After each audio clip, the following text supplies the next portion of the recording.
중국어는 CC에게 물어보세요. 안녕하세요. askcc.com의 CC입니다. 이번 시간에는 중국 이야기 서하에 대해서 알아보겠습니다. 서하는 중국 역사에서 한족이 아닌 이민족이 세운 여러 나라들 중에 하나가 되겠는데요. 원래 이름은 하나라였습니다. 그런데 그보다 훨씬 이전에 그 또 다른 하나라가 있었지만 그 송나라의 서쪽에 있었기 때문에 그 서자를 더 붙여서 서하라는 이름으로 부르고 있습니다. 자, 중국 사람들은 한족을 중심으로 해서 그들이 살고 있는 땅을 중원이라고 하고, 다시 중원을 중심으로 해서 동서남북에 살고 있는 여러 이민족들을 부르는 표현이 있었었는데요. 특히 서쪽에 살고 있는 그 이민족들을 서용이라고 불렀습니다. 그러니까 서용이라고 하는 이 표현은 특정한 민족을 이야기하는 것이 아니라 그 서쪽에 살고 있는 여러 이민족들을 통틀어서 부르는 그런 표현이 되겠습니다. 강족도 바로 그들 중에 하나가 되겠는데요. 이 강족 역시 사실은 그 어느 한 특정한 민족을 이야기하는 것이 아니라 그 여러 민족들을 이렇게 포함하는 그런 표현이 되겠습니다.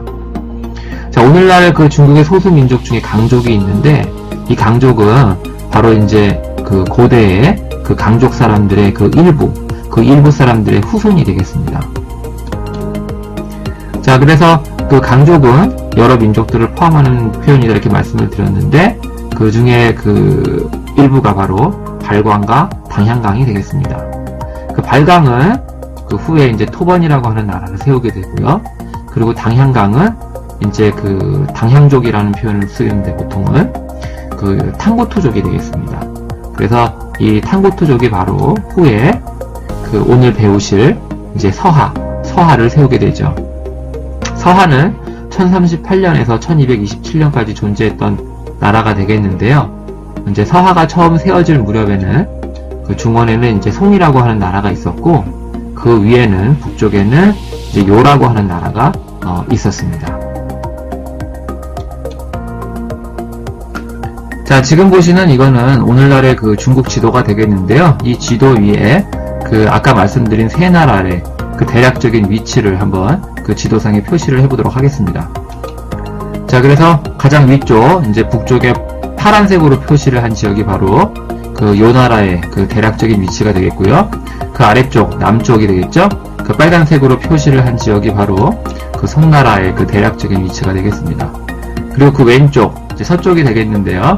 그 초록색으로 표시를 한 지역이 바로 그 서하의 그 대략적인 위치가 되겠습니다.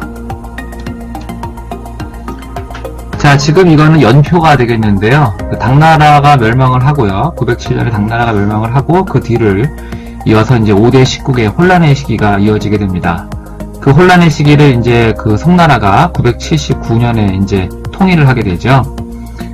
그때 북쪽에서는 요 나라가 등장을 하게 되고요. 그리고 요의 뒤를 이어서 금나라가 등장을 하게 되는데, 이 금나라가 바로 요 나라를 멸망을 시키게 됩니다.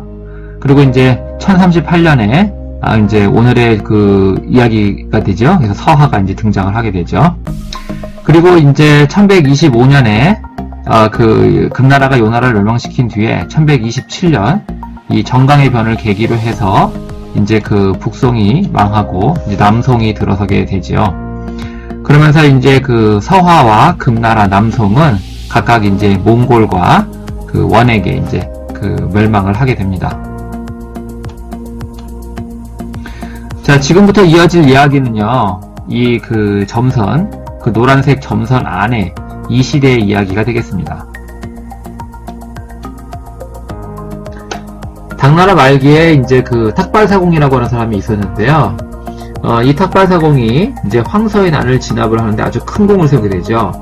그래서 당나라 황실에서 상으로 그 황제의 성씨인 이시성을 하사를 하게 되고, 그와 함께 절도사의 자리를 주게 되는데, 이 절도사라고 하는 것은 그 지방 변경에서 군대를 거느리면서 이 지역을 실질적으로 다스릴 수 있는 그런 아주 막강한 자리가 되겠습니다. 그래서 하주 지역의 절도사, 그래서 정남군 절도사의 자리에 오르게 되는데, 이 자리는 뒤에 탁발사공의 후손들에게로 계속해서 세습이 되어지게 되죠.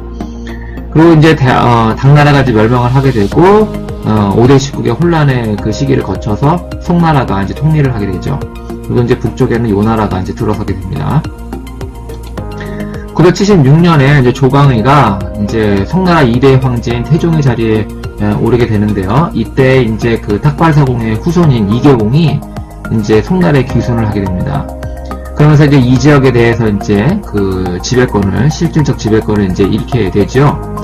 근데 여기에 대해서 이제 그 친척 동생인 이계천이 이제 반발을 하게 되는데요. 그러면서 이제 송나라를 여러 차례 이제 공격을 하게 됩니다.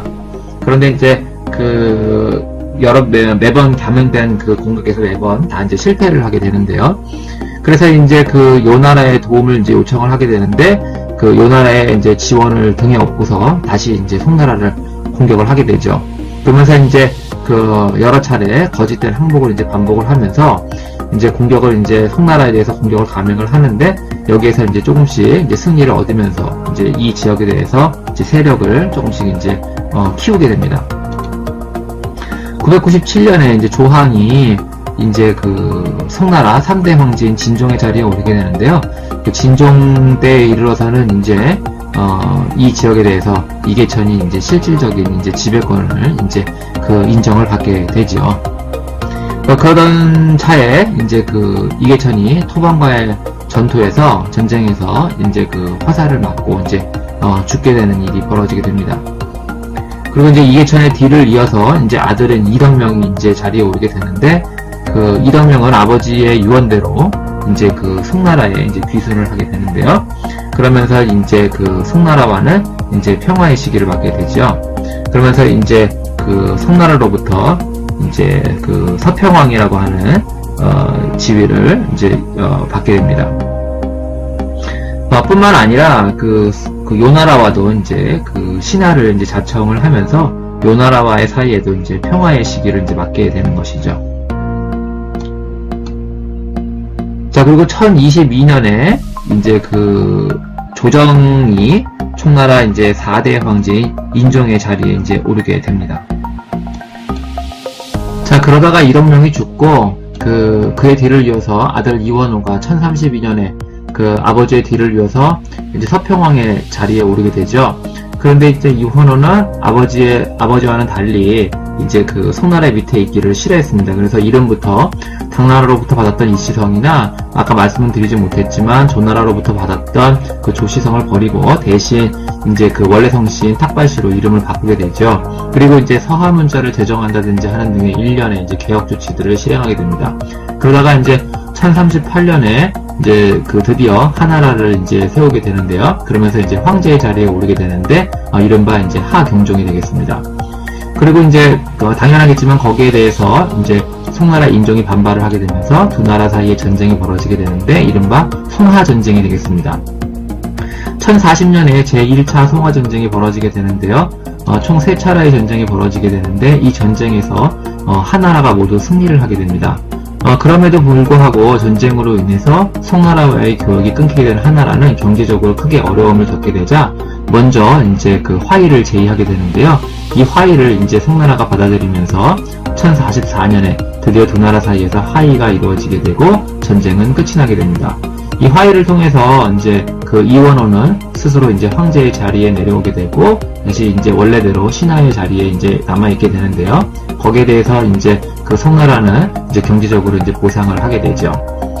이로 인해서 이제 형식적으로는 사실 이제 그 하나라가 이제 송나라의 신하가 되지만 그래도 이제 그 사실 실질적으로는 이후부터는 이제 그 하나라는 독립국의 위치에 있게 됩니다.